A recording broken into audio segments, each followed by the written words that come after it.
Okay, well now we're going to tear some paper and get ready to make some prints. So I want to talk a little bit about different papers and mostly just working with standard papers for these test plates, because I think that way we can really see how the prints print initially. And a lot of the papers that I explained before, for Chincolet, are very adaptable for the printing on too in a lot of ways. So I have a couple of pieces of Japanese paper or Asian paper, and those kind of tinted papers and fibrous papers, all things like that, are going to print differently so than the regular paper, but they will be interesting and sometimes not print quote as well, but maybe in a different way that will be very, very amazing. And I just pulled out something that I found in the drawer here, some sort of Japanese paper that has been tinted. And so remember that you could tint your papers and paint on your papers previously to actually printing and have all sorts of different effects result with that. So again, if you're Chincoleting, you should be Chincoleting or collaging through the press onto a thicker paper ideally, as opposed to something like this onto here. This is going to pucker on you, or Chincolet this onto a thin Japanese paper. That'll pucker on you. Okay, so let's just talk a little bit about tearing paper, and some of you who haven't done too much printing, we can talk about the proper way to tear paper. We have some test plates that are fairly large, so I think these pieces would be just fine. This is Stonehenge paper, and it's a cheaper paper. There's nothing wrong with it. It's a good rag paper, meaning that it isn't going to yellow. It's very stable. It's a printmaking paper. It takes water well, and it dries well and fairly flat. So this would be a piece of paper that we can already dampen or be ready to dampen. So we'll do that in a minute. I have these pieces of paper here, which are half of the Stonehenge, and these are actually taken from a 30 by 40. The 30 by 40 is quite big, but taking it down to 22 by 30 is about a standard piece of paper. We can just fold it in half for tearing and just crease one end and then another end, so we don't have to really use a pencil. And take the ruler, and put that right lined up with our crease marks, and taking our hand and crawling it down the ruler and tearing the paper comme ça. All right? And so you can then keep this way. You should be tearing on the back of the paper. This paper is pretty consistent, both back and front, so we're not going to worry about that. But on Arch and Reeves, you have a watermark, so the reverse side, or where it's reversed, would be the back, and you should tear from the back. There's kind of a line that results on the back, so you should remember that, so that you would want to have this be the front side. So what I try to do is put everything front side up right now, so that I don't have to worry about that later on. So I'm going to make my stack of paper here, just trying to sort of do this all in one space so that you can see it on camera. I can see here this piece is torn this way because of the line, so I'll tear again from the back. And let me just change the angle so maybe you can see it a little easier from the camera. If you are right-handed, you put the ruler down here holding the left hand, and then when you pull the ruler, the paper, you let your hand sort of crawl down, sort of like a crab walking sideways, like this.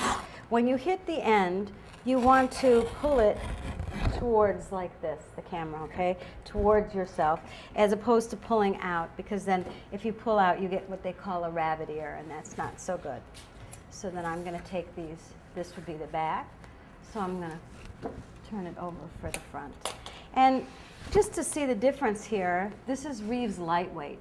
And Reeves Lightweight is a thinner paper. It's a Reeves paper, R-I-V-E-S, and a lot of this will be in your supply list, so you can read that. And you can actually see the watermark. If we hold it up here, and maybe we'll get a close-up of that. Through the light here, I see Reeves this way. So this would be the front of the paper. This would be the back of the paper.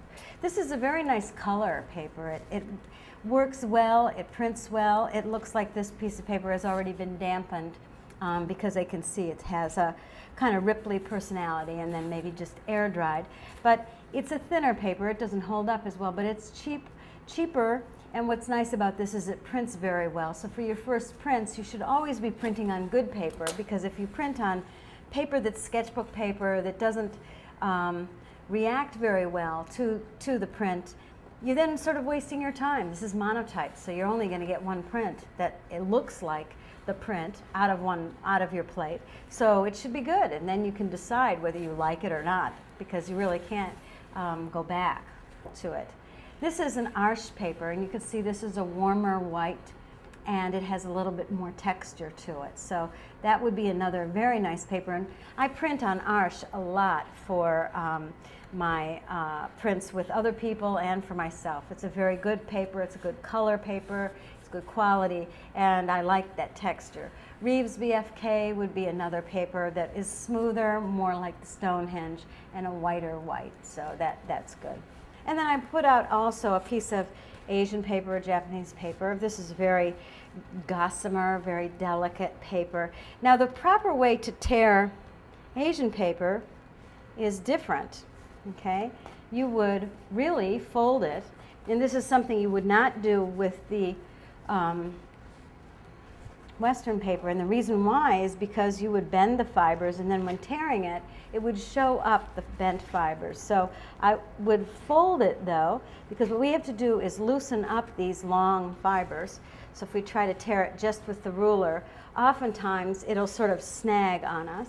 And we could take a brush, and I showed you a little bit about this in the Chpt unit. So there was sort of slightly repeat, but here for tearing a straight line, I put it right onto the fold, and I can just see that, like this, and then pull this apart like this. And when I do that, I get this lovely decal. And this can be very, very nice for creating just a beautiful decal. And when we're printing, we really do think about the outside edge and the borders and things like that. On these test plates, I must say, we got a little, you know, well, I think we could use the word sloppy. We have marks and all that. But I think that on here, we could maybe mount these, so that would be an interesting way to work with those. Here, that gives us a very nice decal. Then after that dries, it'll be really very nice. I'll put that down on here, and you can see sort of the edge that way. And if we wanted to work with a shape, let's say we do print something that's a shape, we could take this one, and I'll do that demo again so that we don't create a rectangle. And again, this could be done on a template, so you could repeat it. And then you could just pull this, because that's where the fiber would be weakened. And there you would have this decal effect.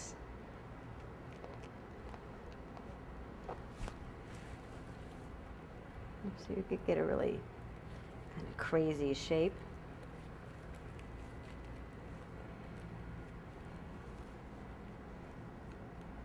Nowadays, prints and paintings are all different shapes. It doesn't always have to be in a rectangle or a square. Okay, so possibly you could use that for Chpt.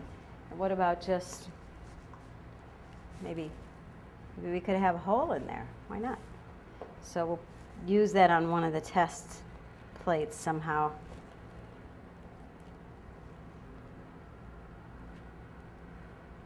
There you go. So they're sort of an organic donut.